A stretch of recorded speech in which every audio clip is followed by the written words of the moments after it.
L'auteur propose une réflexion sur la création de l'univers et explique que l'être humain n'a jamais été jeune. Il soutient que les problèmes psychologiques et affectifs des individus sont souvent liés à une illusion de jeunesse et à la croyance en une évolution. Il soutient que l'ego humain est possédé et que l'homme est un agglomérat de possesseurs, perdant ainsi sa liberté.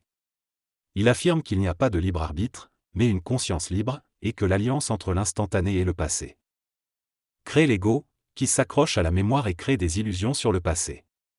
Finalement, il conclut que nous sommes ce que nous sommes aujourd'hui et que nous n'avons pas évolué, et que chaque fois que nous acquérons ou abandonnons quelque chose, nous mourrons. Dans ce texte, l'auteur explore la nature de l'illusion et de la perception de soi.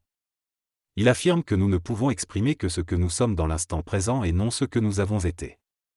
Notre ego se sécurise en prétendant avoir été autre chose, en s'appropriant des souvenirs et en inventant un continuum temporel.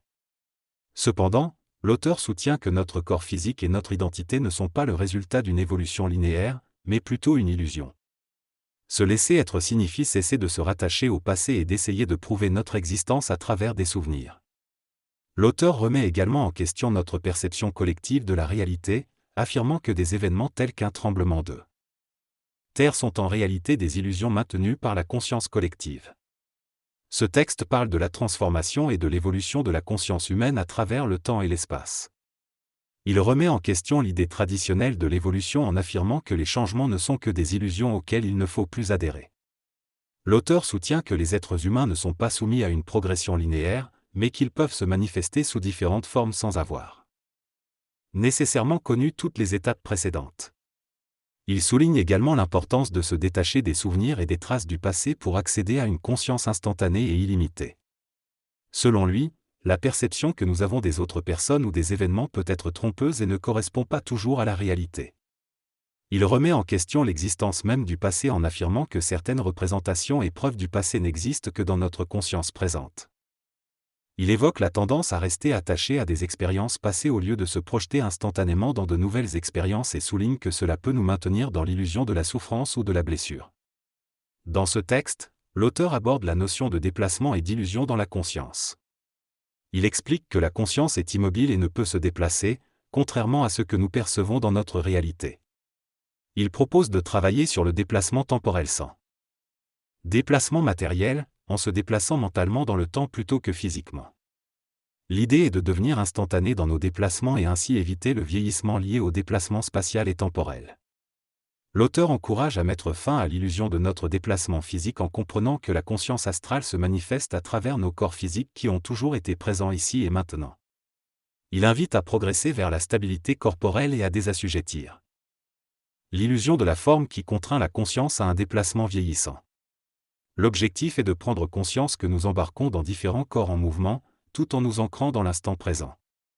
Dans ce texte, il est expliqué que rien n'est réel et tout est illusion. Les illusions apparaissent et disparaissent de manière aléatoire, et rien dans cet univers illusoire ne peut durer dans le temps. L'humain est défini comme étant la conscience, et chaque fois que la conscience peut se déplacer dans le temps plutôt que dans l'espace, elle recevra toujours ce dont elle a besoin. Cependant, cela crée une insécurité car l'ego ne sait jamais à l'avance ce qu'il devra dire ou ce dont il aura besoin. L'évolution de la conscience rapproche l'humain de son être véritable et d'une fusion avec un double éthérique, mais cela implique de vivre dans l'attente et l'incertitude.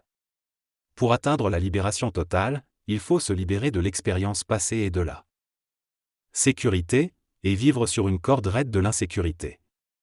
Cependant, dans l'instantanéité de l'intelligence, il n'y a ni chute ni résultat particulier. Tout est éphémère et illusoire. Dans cette réflexion, l'auteur met en avant le concept de la corde raide de l'instantané, où l'individu est confronté à des choix et des décisions qui peuvent avoir un impact sur sa santé, son argent et sa vie en général. Il explique que pour évoluer et vieillir, il faut accepter de prendre des risques et de se libérer de la sécurité et de l'insécurité. L'auteur compare également la notion de possession de l'argent à celle de l'énergie, soulignant que l'énergie doit être utilisée de manière intelligente et non pour des motifs égoïstes. En somme, l'auteur insiste sur la nécessité d'être conscient de l'instant présent et d'accepter les changements qui se présentent à nous. Dans ce discours, l'individu affirme être un initié et ne plus être susceptible d'être initié. Pour devenir initié, il faut passer par des initiations et des vérifications. Il parle de l'argent comme une énergie matérielle, tout comme la santé. Il explique qu'il demande des objets aux autres et qu'il les lui donne plutôt que de les emprunter, afin de ne pas créer de dettes karmiques. Il souligne que tout échange d'énergie doit être libre et sans attachement. L'énergie circule et peut changer de propriétaire à tout moment. Il affirme être libre et indépendant sur le plan énergétique. Il mentionne également que l'énergie circule à travers les pays et les individus.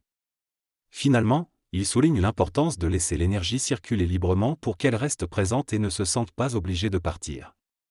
Le texte évoque l'idée de se déplacer astralement dans l'illusion pour atteindre un coffre à banque plein. Il souligne que nous ne sommes jamais vraiment jeunes, et encourage à se libérer du processus de vieillissement en réalisant que nous n'avons jamais été fascinés par l'illusion de la forme. Être instantané. Et sur la corde raide implique de ne rien posséder et de se libérer de l'illusion du moi. Le texte mentionne également l'importance de changer sa structure linguistique pour instruire son ego et se libérer de ce que nous croyons posséder. Le corps est présenté comme plus qu'une simple enveloppe physique, et il est suggéré de ne prêter qu'à ceux qui sont capables de donner et de ne prédire à personne. Cela est présenté comme des lois mécaniques qui dépassent la gestion de l'ego et du mental.